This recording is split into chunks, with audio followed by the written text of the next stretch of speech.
ಯಾವ ಕಾರಣಕ್ಕೂ ನಮ್ಮ ರೈತರ ಹಿತವನ್ನ ನಾವು ರಕ್ಷಣೆ ಮಾಡಿ ಯಾವ ಕೂಡ ರೈತರ ಕೈಯನ್ನ ಬಿಟ್ಟಿಲ್ಲ ನಾವು. ಇದು ನಮ್ಮ ಸರ್ಕಾರದ ಬದ್ಧತೆ, ನಮ್ಮ ರಾಜ್ಯದ ಹಿತ, ನಮ್ಮ ರೈತರ ಹಿತ ಬದ್ಧತೆ.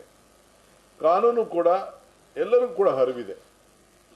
ಇದು ಎಷ್ಟು ಟಿಎಂಸಿ ಬಿಡಬೇಕಾಗಿತ್ತು, ಎಷ್ಟು ಟಿಎಂಸಿ ಇದೆ, ನಮ್ಮ ಇದರಲ್ಲಿ ಏನಿದೆ ಅನ್ನೋದು ಕೂಡ ಎಲ್ಲರೂ ಕೂಡ ಅರಿವಿದೆ.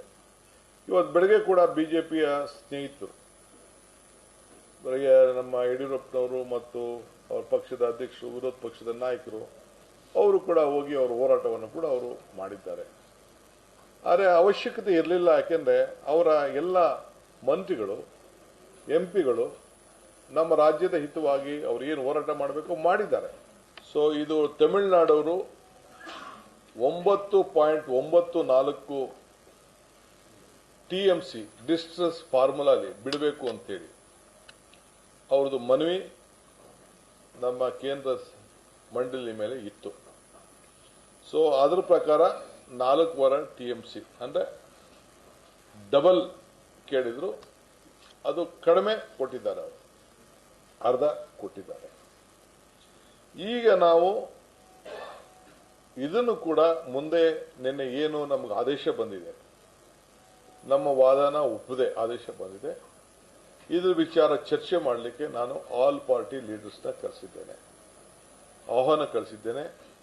ಎಲ್ಲ ಮಾಜಿ ಮುಖ್ಯಮಂತ್ರಿಗಳು ಕೂಡ ನಾನು ಬರಬೇಕು ಅಂತೇಳಿ ರಿಕ್ವೆಸ್ಟ್ ಮಾಡಿದ್ದೀನಿ. ಆ ಭಾಗದ ಸಂಸತ್ ಸದಸ್ಯರುಗಳಿಗೆ, ಸೆಂಟ್ರಲ್ ಮಿನಿಸ್ಟರ್ಸ್ಗೆ ಮತ್ತು ನಮ್ಮ ಕೆಲವು ಮಂತ್ರಿಗಳಿಗೆ ಅದು ಕೂಡ ನಾನು ಆಹ್ವಾನವನ್ನು ಕೂಡ ನಾನು ಕಳಿಸಿದ್ದೇನೆ. ನಾಳೆ 11 ಗಂಟೆಗೆ ನಮ್ಮ ರಾಜ್ಯದಲ್ಲಿ,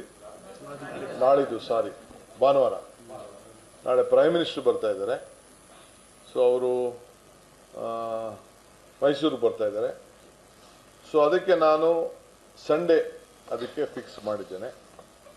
ನಮ್ಮ ಲೀಗಲ್ ಟೀಮ್ ಹತ್ರ ಕೂಡ ಈಗಾಗಲೇ ನಾನು, ಪರಮೇಶ್ವರ್ ಅವರು ಮತ್ತು ನಮ್ಮ ರಾಮಲಿಂಗಾರೆಡ್ಡಿಯವರು, ಆಲ್ ಲೀಡರ್ಸ್, ಸಂಬಂಧಪಟ್ಟಂಥ ಲೀಗಲ್ ಲೀಡರ್ಸ್ ಏನಿದ್ದಾರೆ ಮತ್ತು ನಮ್ಮ ಬ್ಯೂರೋಕ್ರಸಿ ಏನಿದೆ ಅವ್ರ ಹತ್ರ ಎಲ್ಲ ಕೂಡ ಚರ್ಚೆ ಮಾಡಿದ್ದೇನೆ.